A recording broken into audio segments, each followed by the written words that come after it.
वमा कान अमीकुम मरीद औ अला सफ़र फ़इद्दतुम मिन अय्यामिन उखर।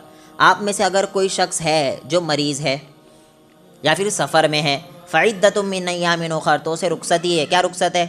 वो ये कर सकता है कि अपने रोज़ों को बाद में मुकम्मल कर ले।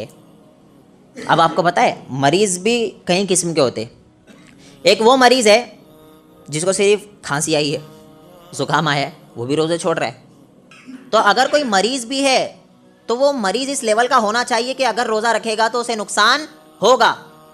ऐसा मरीज़ होना चाहिए कि डॉक्टर कहे अगर रोज़ा रखोगे ना तो फिर क्या होगा, आपकी बीमारी और बढ़ जाएगी, आप अपने आप को मुशक्क़त में डालोगे। ऐसा कोई मरीज़ शख्स है तो फिर वो रोज़े छोड़ सकता है, और लेकिन बाद में उसे मुकम्मल करना पड़ेगा। इसमें वो ख़वातीन भी आ जाती है जो ख़वातीन मिसाल के तौर पर हामिला है, प्रेग्नेंट है, ऐसी ख़वातीन जिसे डॉक्टर ये कहते हैं कि अगर आप रोज़ा रखोगी तो बच्चे को नुकसान पहुंच सकता है।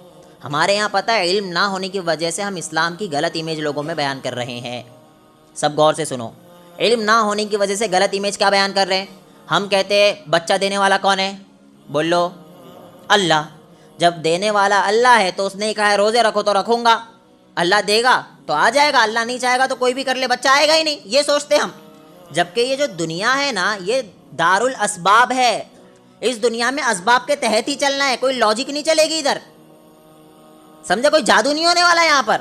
हम ये इस्लाम की गलत इमेज बयान करते, फिर तो ये ऐसे ही आप जाओ चौथी मंजिल पर, वहाँ से कूद जाओ, अल्लाह चाहेगा तभी मरोगे, नहीं चाहेगा तो नहीं मरोगे, कूदोगे आप। भाई आप चौथी मंजिल पे चढ़ गए और आप कहे मैं कूदने जा रहा हूँ, क्यों कूद रहे हो? जब तक अल्लाह नहीं चाहेगा मेरा पैर टूटेगा नहीं, इसलिए मैं कूद रहा हूँ। तो पब्लिक बोले पागल हो गया है तू, ये तेरी जिहालत है। उसी तरीके से हमने इस्लाम को गलत लोगों में पेश किया है।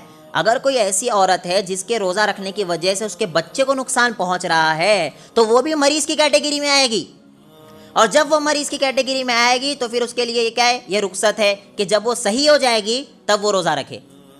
समझे बात को?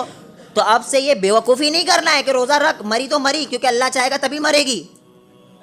ऐसा मेरे भाई बिल्कुल भी नहीं है। तो इंशाल्लाह इसका ख्याल रखो। साथ ही साथ जो औरतें ऐसी है जिसको पीरियड्स आ जाते हैं, हैज़ आ जाता है, तो वो औरतें उस वक्त रोज़ा छोड़ सकती, लेकिन बाद में उसे मुकम्मल करना पड़ेगा। ये भी खुसूसी तौर पर अपनी घर की ख़वातीन को समझाओ।